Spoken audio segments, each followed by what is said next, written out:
안녕하세요.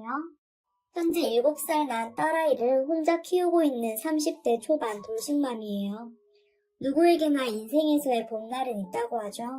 저에게 있어서 그런 봄날은 바로 지금 이혼한 후의 삶인 것 같아요. 왜 그런지 제 이야기 한번 들어보실래요? 저희 엄마는 홀로 저를 키워오셨어요.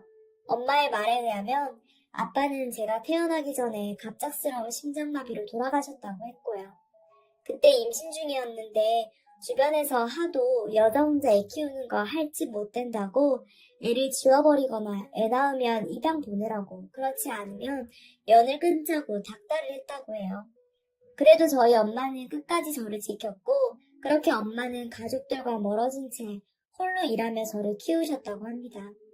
처음에는 식당에서 저를 업고 설거지를 하시다가 제가 걷기 시작하면서는 서빙 일도 하셨대요.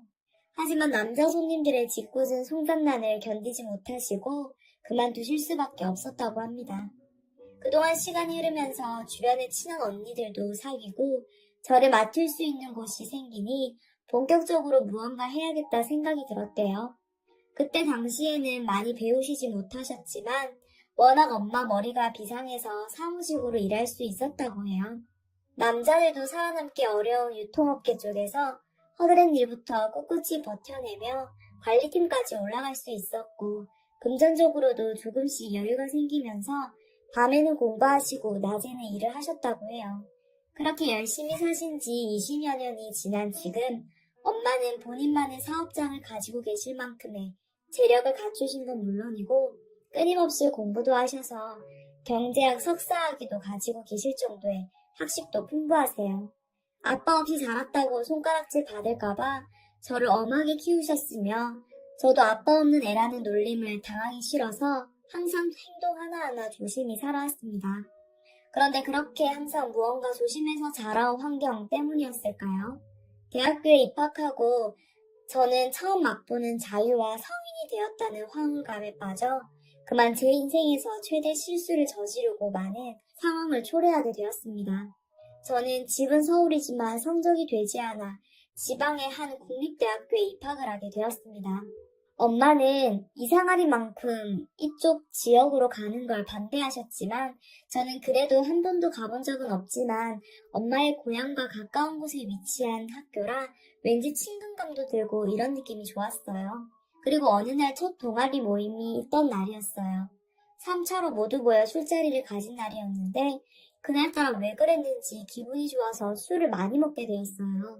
어느 순간 도저히 몸을 가눌 수 없을 정도가 되다 보니 한 선배가 부축해 저를 자취방에 데리고 갔습니다. 그게 제 인생에서 최악의 사건의 전말이었다는 것도 모른 채 말이죠. 결국 원치 않던 임신을 하게 됐어요. 친구 한 명 없던 저는 터놓고 이야기할 상대도 없이 속으로만 끙끙 앓다가 배가 점점 불러오기 시작했어요. 그렇게 불러온 배는 당연히 방학 동안 같이 생활하던 엄마의 눈을 속이기는 어려웠습니다. 임신 사실을 알게 된 동아리 선배는 처음에 이 사실을 알고서는 그게 내 아기인 줄 내가 어떻게 믿냐 막말을 해대다가 엄마가 직접 연락을 하고 우리 집이 부자라는 사실을 알자마자 마음을 바꾸더군요. 양가 어른들을 통해 결혼시키자는 이야기가 오고 갔고 결혼 날짜를 잡았다는 것을 알게 된 학교 친구들로부터 연락이 왔습니다. 네가 그 선배랑 결혼한다는 소식을 듣고 정말 놀랐다. 또는 얌전한 고양이가 부뚜막에 먼저 올라간다더니 네가 딱 그 짝이라며 비꼬기도 했습니다. 워낙 잘생긴 데다 인기도 많았고 젠틀한 남자의 이미지로 유명했던 사람이니 어느 정도의 질투는 있을 거라 생각은 했습니다. 아무도 그의 본 모습은 모르니까 말이죠. 행복할 줄만 알았던 제 결혼 생활은 그렇게 시작되었고 임신과 출산, 육아를 해야 하는 상황에서 학교 공부를 마칠 수 없어 휴학을 할 수밖에 없었습니다. 엄마는 돈을 지원해주겠다, 이 아이를 키워주고 집안일 해주는 사람을 고용해주겠다, 학교는 졸업해야 하지 않겠냐라며 시부모님을 설득하려 노력했지만 애는 엄마가 키워야 한다, 돈이 중요한 게 아니라 엄마가 어디를 싸돌아다니려 하느냐, 집에서 남편 내조나 잘하고 애 잘 키우는 게 여자의 덕목인 거 왜 모르시냐 등의 말을 하며 엄마를 몰아붙였습니다. 그럼에도 엄마는 꿋꿋이 당신의 딸을 위해 학교는 마치게 한다는 주장을 굽히지 않았습니다. 항상 강한 의사만 보이던 엄마도 그 이야기를 들은 후 아무 말도 아무것도 하지 못한 채 참으시는 그 모습을 보고 있자니 한없이 잘가만 보이시더라고요. 당신의 딸을 위해 어금니 꽉 깨무시던 엄마의 모습이 지금도 눈에 환합니다. 그렇게 시간이 지났고 아이는 건강하게 성장하며 돌이 되었습니다. 돌잔치를 크게 하고 싶었던 시부모님과 남편은 가진 돈은 없으면서 허세에 절어서 친정엄마께 호텔 뷔페를 요구하셨고 엄마에게도 소중한 손주이니 흔쾌히 준비를 해주셨습니다. 그동안 남편은 제게 눈길 한 번 준 적 없는 결혼 생활이었지만 내가 내 발목 잡았다 구박받는 결혼 생활이었지만 이날만큼은 많은 사람들을 초대하고 우리의 아기를 보여주는 자리인 만큼 세상에서 가장 행복한 여자로 보이고 싶었습니다. 돌잔치가 시작되기 전 미용실에 들러 헤어와 메이크업을 받고 호텔에 도착한 후 화장실에 잠시 들러서 볼일을 보고 있는데 밖에서 2명의 여자가 들어오며 하는 이야기는 저를 또 한 번 나락으로 떨어뜨려버리는 사건을 만들고 말았어요. 야, 너 지훈이 온 거 봤어? 그러게, 여길 어떻게 온 거지? 근데 애 데리고 온 거 봤어? 내 눈에는 그 아기 얼굴이 완전 성훈이 오빠 같던데, 안 그러냐? 네, 맞아요. 여기서 말하는 성훈이 오빠라는 사람은 바로 제 남편입니다. 그런데 그 두 여자의 대화를 통해 알게 된 사실이 더 있었습니다. 그 지훈이라는 사람 말이었어요. 지훈이라는 여자가 시댁도 그 여자를 마음에 들어했다는 소리였죠. 이 좋은 날 하필 이런 이야기를 듣고 알게 되다니 너무나 큰 충격이었습니다. 그 여자아이가 남편을 닮았다는 이야기는 도저히 감당이 되지가 않더라고요. 빨리 나가서 그 지훈이라는 여자가 누군지 보고 싶었고 그 여자가 왜 왔는지 그 여자를 마주친 남편의 표정은 어떤지도 너무 궁금했습니다. 허겁지겁 나가서 남편을 찾았는데 저 멀리 한쪽 구석에서 어떤 임신한 여자와 이야기를 나누고 있더라고요. 다가가니 놀라는 기색은 있었지만 아무렇지도 않게 과 후배라고 소개를 해줬어요. 막달인지 여자는 임신을 해서 배가 많이 불렀지만 그럼에도 미모가 뛰어난 게 한눈에 이 여자가 지윤이라는 여자구나 알 수 있었죠. 배만 나왔을 뿐 팔다리는 여전히 가늘고 얼굴도 갸름한 선을 가진 여자. 제가 봐도 너무 예쁜데 남자들 제 눈앞에 있는 남편의 눈에는 얼마나 예뻐 보일까요? 그래도 임신을 한 거 보니 결혼을 했구나 싶어 한편으로는 안심이 되었습니다. 데리고 온 아이도 제 눈에 남편을 닮은 것 같기도 했지만 이 여자도 결혼을 했으니 아니겠지 스스로 부정을 했습니다. 그렇게 돌잔치는 무사히 끝났고 2년이라는 시간이 지났습니다. 시부모님의 시집살이와 남편의 구박은 여전했지만 그래도 아기가 커가는 모습을 지켜보며 사는 결혼 생활도 나름 행복이라 생각하며 살았습니다. 어느 날 제게 그 지훈이라는 여자가 연락을 해오기 전까지 말이죠. 성훈 오빠 당신을 사랑하지 않아요. 그 여자가 저를 만나자마자 한 첫 말이었습니다. 당신이 우리 부부 사이가 어떤지 이래라 저래라 할 입장은 아닌 걸로 생각이 드는데 그런 말을 왜 하시는 거죠? 더군다나 만날 이유도 없는데 만나자고 한 것도요. 그 여자는 저를 향해 알 수 없는 웃음을 짓더니 그 여자 입에서 나온 말은 정말 충격적이었습니다. 제 남편과 지금까지 한 번도 헤어진 적이 없다던 그 여자. 남편이 저와 결혼하기 전 내 아이를 어떻게 가진 건지 그 후에 일도 다 알고 있었답니다. 그 여자 입에서 나온 더 충격적인 이야기에 저는 눈물이 주르르 흘렀습니다. 네가 가진 돈만 아니었다면 너는 쳐다보지도 않았을 거라면서 더 추해지기 전에 여기서 이혼하고 끝내라는 겁니다. 그렇지 않으면 아이와 저의 인생이 지금보다 더 힘들어질 것 같다면서요. 이미 너와의 결혼은 다 계획된 일이라며 조용히 물러서라고 하더군요. 그리고 뒤이어 나온 이야기는 그 여자의 아이들이 전부 제 남편의 아이들이랍니다. 결혼은 나와 했지만 그 남자의 사랑 전부 다 자기의 것이라는 그 여자. 돈 때문에 어쩔 수 없이 다른 여자와의 결혼을 허락해줬지만 이제는 아니랍니다. 아이들도 이제는 떳떳이 아빠가 누군지 밝히면서 살게 하고 싶답니다. 완전 이기적인 여자더군요. 본인의 아이들을 위해서라니 그럼 제 아이는요? 제 아이는 아빠 없는 아이로 키우라는 말인가요? 아이랑 관련되다 보니 저도 억지를 부리게 되더라고요. 오늘 이야기는 못 들은 걸로 하겠으니 다시는 연락하지 말고 평생 그렇게 첩의 인생으로 살라는 악담을 퍼붓고 집으로 돌아와 숨도 쉴 수 없을 만큼 울었습니다. 그 여자를 통해 이야기를 전해들은 남편은 그날 이후 저를 더 괴롭히기 시작하였습니다. 아빠 없이 자란다는 게 어떤 건지 알고 있기에 내 아이를 아빠 없는 아이로 키우지 않기 위해 맞고 살면서도 버텼습니다. 하지만 이 남자 점점 눈에 뵈는 게 없어진 건지 소리 지르며 대놓고 때리는 일이 잦아졌습니다. 남편과 결혼할 때 시댁이 요구로 신혼집도 남편 명의로 장만해 주셨고 시부모님의 집도 엄마가 더 넓은 집으로 이사시켜 드렸어요. 남편은 졸업 후 엄마의 회사 추천서를 받아 졸업 후 바로 전공 관련 개통 회사에 취업을 했고요. 그러다 보니 이제는 어느 정도 입지를 잡았다 생각이 들었는지 저희 집 도움 없이 잘 살 수 있고 더 빼먹을 것도 없다면서 협의 이혼을 요구하더라고요. 그렇게 바보처럼 버티다가 결국 그 일이 터져버렸습니다. 여보세요? 이모 무슨 일이에요? 너 잠깐 여기 좀 들려야겠다. 갑작스러운 이모의 전화였습니다. 친이모는 아니지만 어릴 적부터 엄마와 자매처럼 지내신 분이신데 한 번도 이런 목소리를 들어본 적이 없어 너무 놀랐습니다. 목소리부터 심상치가 않기에 도대체 무슨 일인지 싶어 한 걸음에 달려가서 들은 이야기. 그건 바로 엄마의 과거였습니다. 저희 엄마는 시골 동네에 살았다고 합니다. 예쁜 얼굴은 아니지만 다른 애들과는 달리 뽀얀 피부에 항상 웃는 얼굴을 하고 있어 동네에서는 이쁜 아이로 유명했다고 해요. 더군다나 할아버지가 그 동네에서는 유일한 부잣집이다 보니 눈독 들이는 집이 한둘이 아니었다고 해요. 그러다 어느 날 엄마가 17살이던 여름밤 할머니 심부름으로 동네 슈퍼에 두부를 사러 집을 나섰다가 같은 동네에 사는 노총각 청년에게 저랑 같은 일을 당하게 되신 겁니다. 그렇게 동네 소문이 나자 집안 어르신들은 나 부끄럽다며 중매를 통해 급히 엄마를 시집 보낸 것입니다. 먼 타지에서 3년 후 제가 태어났고 아버지는 얼마 후 심장마비로 세상을 떠나신 거고요. 진짜 어떻게 이런 최악의 악연과 악몽이 있을까요? 저는 믿기지가 않는 사실이었고 말문이 막혀버려 아무 생각도 할 수 없었습니다. 말도 안 되는 이야기라 그런지 눈물조차 나지 않고 멍하기만 하더라고요.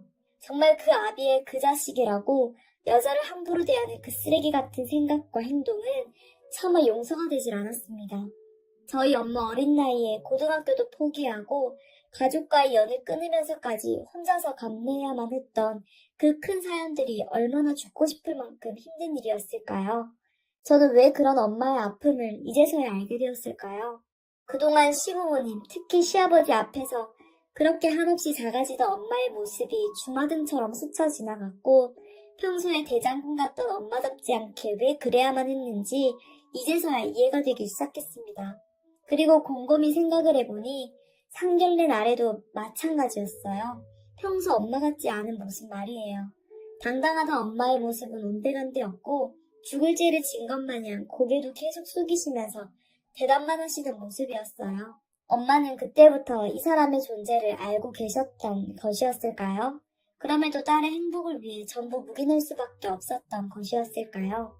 엄마를 보면 딸을 안다고 나의 자식이 엄마와 같은 인생을 살길 바라는 건 아니시겠죠? 시부모님은 아무렇지 않게 껄껄 웃으시며 이때 시아버지가 엄마에게 했던 말을 생각해보면 어쩌면 이미 그때부터 이 악몽 같은 현실이 시작되고 있었는지도 모르겠어요. 제정신으로 돌아오고 나서 모든 걸 바라보니 너무 멀리 와버린 제 인생과 불쌍한 엄마의 인생은 송두리째 망쳐 있었습니다. 우리를 이렇게 만들어버린 이 두 인간들에게 화가 치밀어 올랐고 괜히 잘못 없는 이모에게 화를 내며 이런 사실을 이제서야 알려주면 어떡하냐고 소리를 질렀습니다. 이모도 얼마 전에 알게 된 사실이라며 너 놀라지마 하며 들려준 이야기는 더 가관이었습니다. 얼마나 우리를 우습게 봤으면 정말 몸이 떨려왔습니다. 그 길로 엄마에게 달려왔습니다. 이모에게 들은 이야기를 꺼내며 사실이냐 물었지만 돌아오는 건 대답이 아닌 엄마의 오열뿐이었습니다. 저의 행복을 망치고 싶지 않아 엄마 혼자 눈 딱 감으면 될 거라 생각했다고 합니다. 눈앞에 보이는 게 없어지기 시작했습니다. 그 길로 시부모님 집으로 달려갔습니다.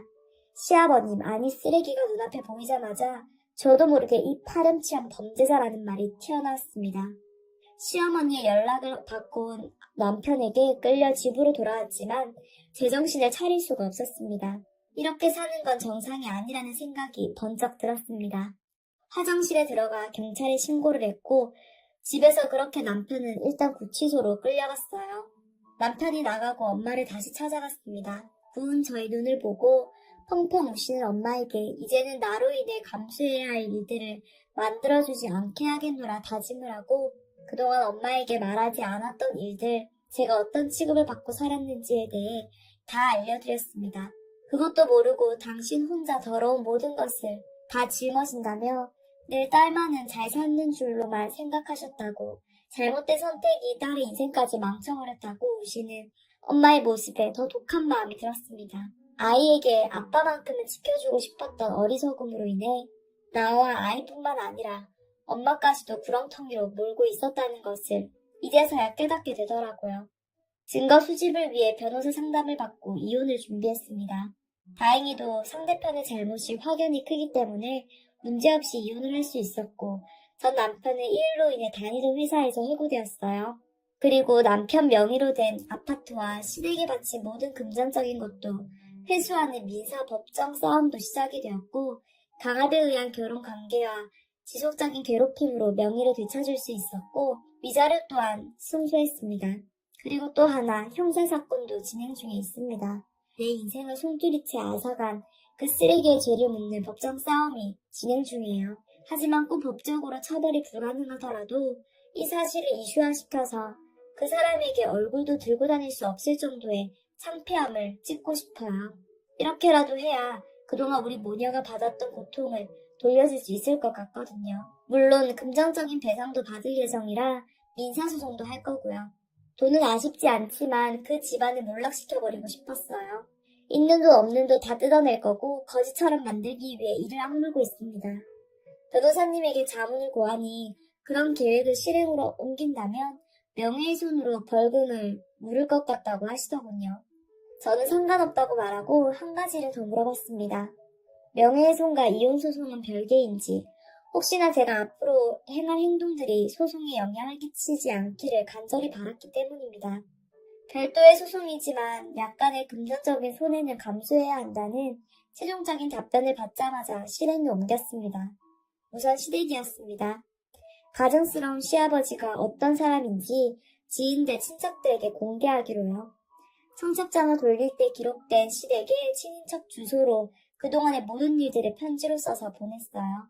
남편의 친구들에게도 똑같은 내용의 편지를 보냈어요. 백수가 된 남편 사회 사람들에게서 버림받게 되는 게 저희 목표였습니다. 그 이유 아니나 다를까 남편과 시아버지한테 수십 통의 전화와 문자가 왔습니다. 가만 안 둔다, 죽여버리겠다 등의 온갖 협박을 하더군요. 그 자료 또한 모두 변호사에게 넘겼습니다. 그리고 마지막 남편의 아이를 가진 상간녀는 간통죄 민사소송을 진행 중입니다. 돈 한 푼 없이 남편에게 생활비를 받아 쓰고 있었는데 자기가 믿고 의지했던 남편마저 알거지가 되었으니 7천만 원의 금액은 지옥이나 다름없겠죠. 어떤 분들은 이런 행동이 저와 엄마의 과거를 더 드러내는 건데 라고 생각하실 분들도 있을 거예요. 여자로서 엄마로서 더 이상 잃을 게 없는 저희가 피해자이고 그리고 무엇보다 떳떳하고 당당하기 때문에 그런 생각은 절대 들지 않습니다. 무엇보다 악마 같은 삶을 살아온 그들에게 정의와 심판을 내려주는 게 맞는다고 생각해요. 마지막으로 딸아이와 놀이터에서 놀고 있는 엄마는 제 말에 하염없이 눈물을 흘리며 미소를 보였습니다. 엄마 사랑해요. 그리고 고마워요. 저는 그동안의 아픔을 다 잊고 마치지 못했던 공부를 다시 시작하려고 해요. 이제라도 늦지 않게 제 삶을 다시 시작할 수 있게 되어 감사할 따름입니다. 현실이라 믿기지 않을 정도로 비참했던 우리 모녀 이야기 들어주셔서 감사합니다. 소송에서 이길 수 있도록 많은 응원 부탁드릴게요.